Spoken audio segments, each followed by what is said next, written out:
রাহমাতুল্লাহি ওয়া বারাকাতুহু। আমি একটি হাদিস বলবো, আমার নাম নোমান।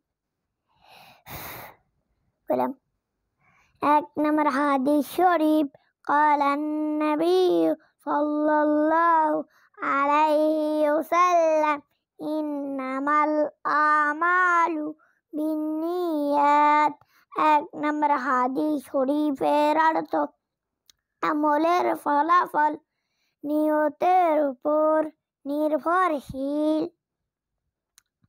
2 নম্বর হাদিস শরীফ, তলাবুল ইলমি ফারিদাতুন আলা কুল্লি মুসলিম।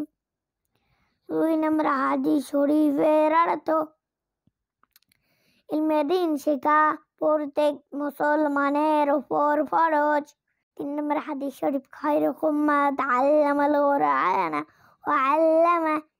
3 নম্বর হাদিস শরীফের অর্থ, তোমাদের মধ্যে সর্বোত্তম ওই ব্যক্তি যিনি কোরআন মাজিদ শিক্ষা করেন এবং অপরকে শিক্ষা দেন।